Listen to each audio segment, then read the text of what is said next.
Għalmet li s-saza titli f'ħajri, dejjem riditna naqdu bil-qalb, għal-pada u waħda fi Kristu. Hi kienet temmen fl-akbar sigrit, tobdi u tingħata l-Alla bil-fer, kebset il-fjamma li qatt ma ntfiet, għal-pada u waħda fi Kristu.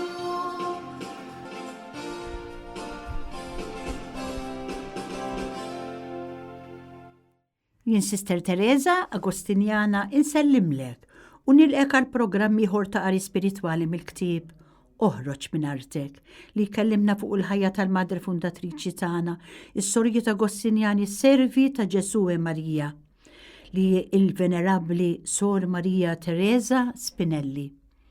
Insejħu fostna Trinità Qaddisa tissemmija fl-isem tal-Missier u tal-Iben u tal-Ispirtu Santu.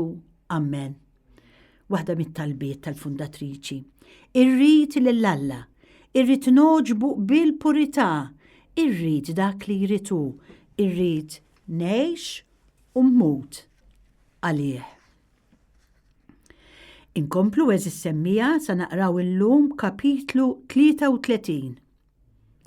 Jekk il-qamħa ma tmutx. Tassew ngħidilkom jekk il-ħabba tal-qamħ ma taqax fl-artu tmut għalilna darba Ġesu, i tibqa' weħeda imma jekk tmut tagħmel ħafna frott. Il-mewt ta' Ġesu kienet ta' qawmina l-ħafna l-istess ngħidu għall-mewt tal-qaddisin. Marija Teresa Spinelli, l-fundatriċi tagħna, bil-ħajja li għexet kienet kuljum tmewwet fiha x-xewqat tal-ġisem. Bit-tbatija li Ġesu kien joffrila kuljum u bil-penitenzi li kienet tagħmel kienet tgħix il-mewt tagħha kuljum. Din il-mara mietet u l-frott kiber wara u nfirex. Tgħidilna Sor Serafina Frattali, 40 sena wara l-mewt tal-Madre Teresa kieku tafu kif baqgħu stampati fostna l-eżempji tagħha. Il-virtujiet tagħha, it-twissijiet taqlin tagħha għadhom jidwu f'widnejna u jinżlu f'qalbna. L-għajnuna u l-barka mis-sema wara mewta mill-ewwel bdew jinħassu, it-tfal jiżdiedu, ir-reliġjużi kibru fin-numru, il-bini tal-iskola wasal fit-tmiem, imma l-ikbar ġid beda jidher fil-qasam spiritwali. L-ewwel orfni li kienet ġabret il-fundatriċi kienet ċerta Luigia Ċjoċi li wara daħlet f'din il-kongregazzjoni tagħna Agostinjana. Din kienet tħobba tassew lill-fundatriċi u l-iktar li xtaqet li timità kienet fl-ubbidjenza. Isimgħu ġara. Jum fost l-oħrajn kienet mixħuta fis-sodda ma tiflaħx sew għax fl-aħħar snin kienet bati ħafna blażma. Is-Superjura Sor Serafina Frattali kellha tmur Ruma malajr minħabba xi bżonnijiet tal-kongregazzjoni ma kellhom lil ħadd li sta jmur magħha. Daret lejn il-marida u qaltilha ejja miegħi Ruma. Dik bdiet u mfejqa ta' akkumpanjat lis-Superjura tagħha. Xi doħra tal-preżenza tal-Madre Fundatriċi fost ulieda kien l-ispirtu qawwi ta' karità u għaqda fost l-ewwel reliġjużi. Il-karità li tant saħqet fuq għal-fundatriċi aħnina tal-laqat ma ġiet nieqsa, lanqas in-nuqqas ta' osservanza lejn ir-regola. Is-sorjiet kollha qalb waħda u ruħ waħda jaqblu li jedukaw b'xejn fejn hemm meħtieġ qatt sabiħ ġmielu ta' tfal, il-tima u fqar. Min Frosinone il-kongregazzjoni inferxet mal-Italja u Sqallija. Insibu orfanatrofi, skejjer primarji u sekondarji. Mill-Italja kongregazzjoni daħlet fil-Gżejjer tagħna Malta. L-eċċellenza tiegħu l-Isqof Pietru Paċ kien żar dawn is-sorjiet fi Frosinone fejn oġbitu l-ħidma siwja tagħhom. Kien dan l-Isqof iva li daħħal lilna s-sorjiet f'Malta u hekk infetħet l-ewwel dar far Ormi fis-6 ta' Awwissu 1894. Fetħu iżjed djar fil-Mosta, l-Gżira, ir-Rabat, Birkirkara u Għajnsejla Mawdex. Billi n-numru tal-vokazzjonijiet beda jiżdied, Is-superjuri ħassew il-ħtieġa li jxerdu l-Evanġelu u jwettqu l-ġid f'pajjiżi oħra. Allura infetħu żewġ tidjar f'Melbourne l-Awstralja, 2 oħra Londra u waħda l-Amerika. Il-kongregazzjoni Agostinjana komplet tinfirex fil-Brażil fejn insabu f'6 komunitajiet. Tinsab ukoll fir-Repubblika Demokratika tal-Kongo fl-Afrika f'4 komunitajiet u l-istess f'4 komunitajiet fil-Kerala l-Indja. L-aħħar missjoni infetħet fil-Filippini fejn jinsabu fi 3 komunitajiet. U aħna minn qalbna nixtiequ hekk nitolbu lil Mulej biex dak ix-xogħol li bdiet il-fundatriċi jikber u jissaħħaħ dejjem bl-ispirtu tagħha. Bil-għajnuna tagħha mis-sema nittamaw iva li jinfetħu iżjed djar Agostinjani f'artijiet ibbeda ħalli permezz ta' wlieda ħafna oħrajn isiru jafu lil Kristu. Din kienet ix-xewqa ta' Marija Teresa Spinelli li tkun bint il-Knisja, li taħdem għall-Knisja u li tmut għall-Knisja. Nitolbu mela lill-Alla bil-ħeġġa ta' qalbna. U nistieden anke lilkom is-semmija li qegħdin tisimgħu biex titolbu magħna biex ħafna tfajliet ġenerużi jinaqdu ma' din il-kongregazzjoni tagħna ta' Marija Teresa Spinelli. Nixtiequhom il dawn iż-żgħażagħ isibu l-kuraġġ u l-qawwa li jħallu l-familja u jekk jeħtieġ art welidhom ħalli dak li żeret il-fundatriċi ikompli permezz tagħhom jagħmlu bħala flimkien ma' Ġesu u Marija iwieġbu hawn jien Mulej. Oħroġ minn artek, minn art welidek u minn dar missierek u mur lejn dik l-art li ser nurik.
Semmija, dan il-kapitlu wassalna għal tmiem ta' dan il-ktieb Oħroġ minn artek li konna qegħdin naqraw matul din l-iskeda. Issa se nkompli dan il-programm u anki il-programm li fadal tal-ġimgħa d-dieħla billi naqralkom siltiet mill-kitbiet u l-ispiritwalità tal-venerabbli fundatriċi tagħna Sor Marija Teresa Spinelli.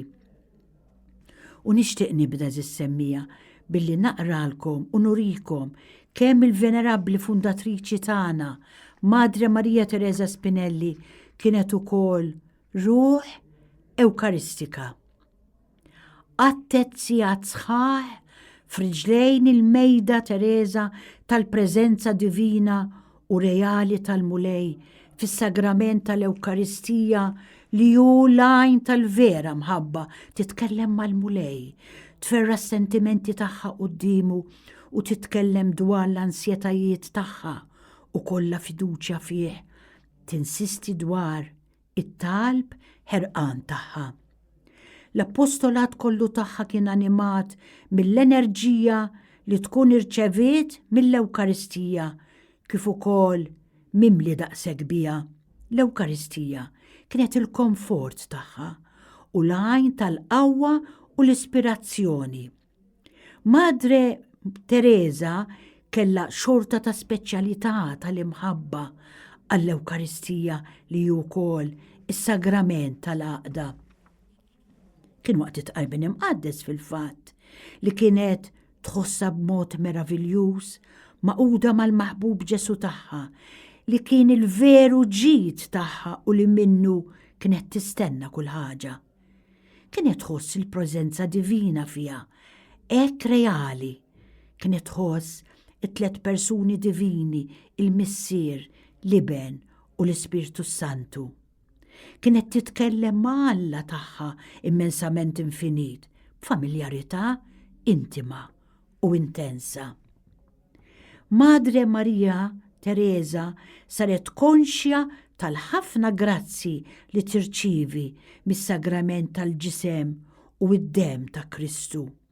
Għarfet li kien propju waqt li tirċivi dan is-sagrament b'tant fidi intensa li seħħilha tesperimenta ġewwa fiha għaqda unika miegħu u li kienet waħda li farġita immensament. F'riġlej l-Ewkaristija kienet tikkontempla il-fundatriċi tagħna l-imħabba tremenda ta' Kristu u id-batija tiegħu għas-salvazzjoni tal-umanità. Kbira kienet ix-xewqa li ħasset biex tirreċiproka dil-imħabba u taqsam ma' Kristu id-batijiet tiegħu għas-salvazzjoni tal-erwieħ. Fil-waqt tal-kontemplazzjoni ħasset il-bżonn Teresa li timita lil Ġesu tagħha fl-imħabba tiegħu b'mod partikolari għal midinbin.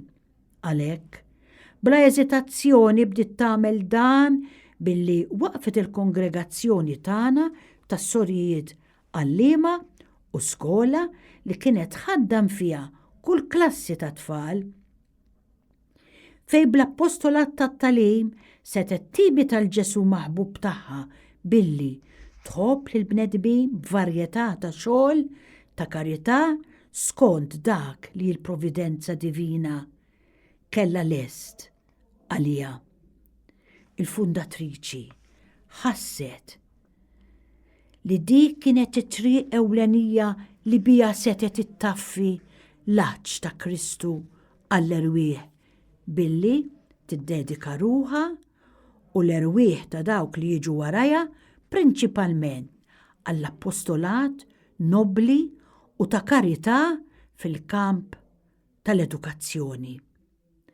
Preżentement il-ħeġġa kbira tal-venerabbli fundatriċi tagħna li ħalliet lilna ulieda is-Sorjiet Agostinjani Servi ta' Ġesu Marija tidher fin-numru ta' djar imxerdin mal-kontinenti tal-Afrika, l-Amerika, l-Awstralja, l-Ewropa u l-Asja.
Aħna s-sorijiet servi ta' Ġesu u Marija imqanqlin kontinwament mill-ispirtu u d-żelu tal-fundatriċi tagħna Madre Teresa Spinelli u mħajrin biex nimitaw varjetà ta' virtujiet li għexet hi bħala parti mill-impenn tagħha għall-intrapriża tagħha fil-kamp tal-edukazzjoni.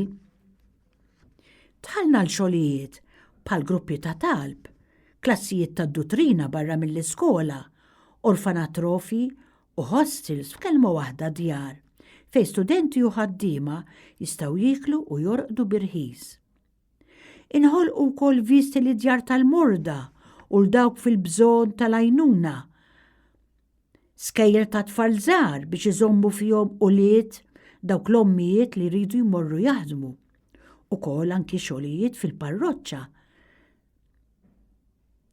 Biex l-attività missjonarja tkun sħiħa dal-aħħar ukoll fil-Brażil u fil-Filippini ġew imwaqfa djar speċjali għal dawk it-trabi li ma jkunux iriduhom u għat-tfal żgħar ta' etajiet diversi.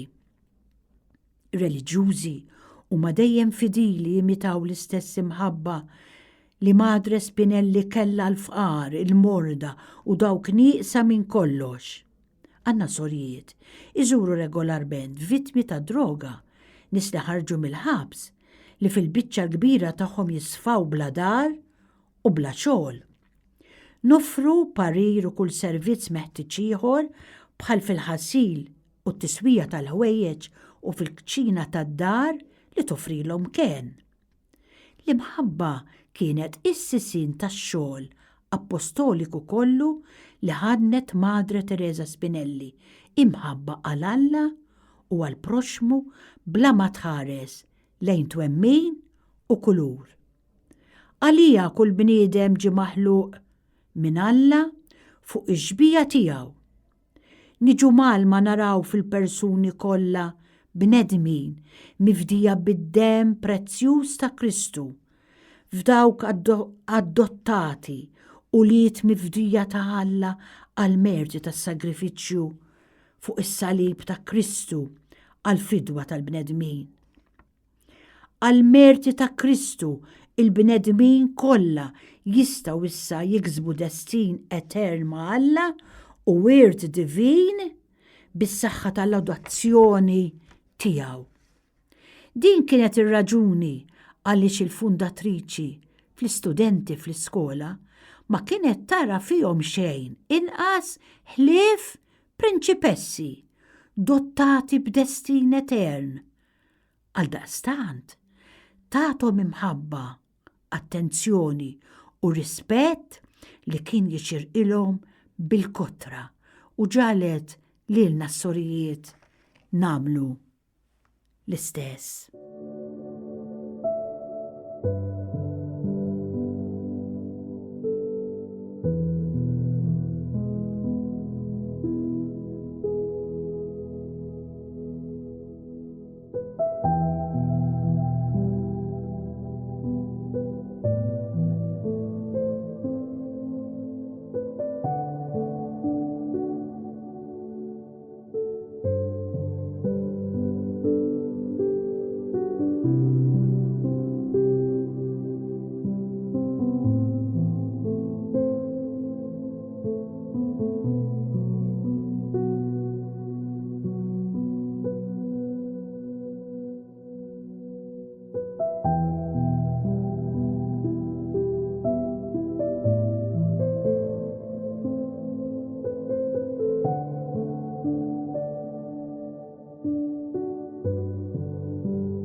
Il-fundatriċi tagħna, Madre Teresa, kienet tajt minħabba l-għaġġ li kellu għas-salvazzjoni tal-umanità, Kristu xerret kull qatra dem li kellu u emnet fis-sod il-kelma ta' Alla li kulat ta' mħabba mamul lil kull persuna għall-imħabba ta' Alla u mamul lill-Alla nnifsu. Barra minn hekk, kienet ukoll okkażjoni biex wieħed ikun jista' jidħol igawdi il-bejatitudni eterna ma' Alla wara li jkun patta l-imħabba tiegħu b'imħabba oħra.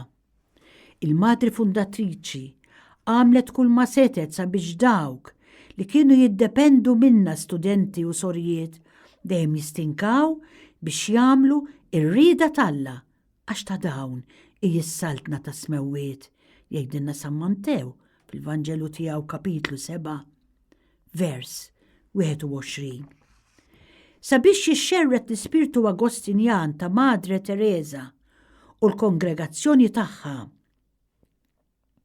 billi jwieġeb ħtiġijiet ta' żminijietna, ġie maħsub opportun li titwaqqaf assoċjazzjoni tal-lajċi l-Alas li għandna ħafna membri fiha. Dawn il-membri imdawlin mill-ispirtu Agostinjan tal-Istitut ta' Madre Teresa Spinelli ikunu jservu bħala apostli effiċjenti fl-ambjent soċjali tagħhom, reminisċenza tal-appostolat mal-kattoliċi li jkunu eżempju abbandonaw il-fidi u ma dawk li ġejjin bil-parti l-baxxa tas-soċjetà. Dan kien appostolat tant tal-qalb il-madre fundatriċi kien isir xi ħaġa simili anke meta kienet għadha fostna il-fundatriċi. Dan l-aħħar ukoll l-Agostinjali daħlu għal xogħol mar-refuġjati klandestini, ċoe dawk li jitilqu minn pajjiżhom bil-baħar u mal-emigranti. Għax iż-żmien kien isir ukoll servizz f'dar l-emigranti u dak ta' taħdidiet pariri u għajnuna lil dawk il-persuni li jiżżewġu l-barranin. F'dan il-każ is-sorjiet setgħu jgħinu fid-diffikultajiet u l-problemi li jinħolqu minn dan l-irbit. L-imħabba m'għandix fini u l-imħabba ta' Madre Maria Teresa Spinelli għal proxmu tagħha kella din il-karatteristika kif irrealizzata tul ħajjita b'varjetà ta' xogħol ta' karità. L-appostolat ta' wlieda llum jinkludi prinċipalment l-appostolat tat-talim. Għajnuna ta' nies fil-bżonn, l-fqar, dawk nieqsa minn kollox, l-abbandonati, l-orfni, il-morda, l-anzjani, il-dawk li jkunu qed jgħixu għal żmien twil barra minn pajjiżhom kif ukoll jinvolvu ruhom f'xogħol ta' kull livell fil-parroċċi eżempju jagħtu għajnuna lill-organizzazzjonijiet reliġjużi tal-lajċi u jżuru d-djar tal-morda kif ukoll tal-anzjani. F'tal-mument preżenti bħala kongregazzjoni aħna s-Sorjiet Agostinjani, Servi ta' Ġesu u Marija, qed nagħtu servizz f'diversi pajjiżi minħabba s-sitwazzjoni tal-pandemija tal-COVID-19. Ix-xogħol missjonarju tagħna u ma' kull klassi u xorta ta' nies billi infetħu djar kif għandna fl-Indja, fl-Afrika, fil-Brażil u b'mod partikolari fil-Filippini, fil-qosor, kull fejn u kull meta Ġesu jgħajjad għall-għajnuna lilna segwaċi ta' Madre Maria Teresa Spinelli inwieġbu għall-lajta tiegħu jiġri x'jiġri minkejja kull sagrifiċċju li dan jista' jitlob minna. Madre Maria Teresa Spinelli kienet mimlija kollha b'fiduċja li l-mulej jitwajjeb kien ser jippremja il-ġenerożità tagħha kif ukoll ta' dawk li jimxu wara l-passi tagħha tal-li jkunu ħallew warahom il-ġenituri lil qrabathom u l-proprjetà tagħhom għall-imħabba tiegħu billi jagħtihom sehem fis-saltna eterna tiegħu. Konsegwentement, għexet ħajjita l-fundatriċi tagħna bħala sagrifiċċju ta' mħabba bla tarf għal Alla u għal-ħut tal-bnedmin irġiel u nisa billi neżet minn kull xorta ta' preżunzjoni u konxja ta' djufija tagħha, fiduċjuża kompletament falla li kien isaħħaha bil-grazzi tiegħu u li kien kontinwament jitloba biex toffri lilha nfisha lilu għas-salvazzjoni tal-erwieħ. Nifqu illum is-semmija nixtieq insellem u nirringrazzja li kont magħna għal dan il-programm. Il-paċi miegħek.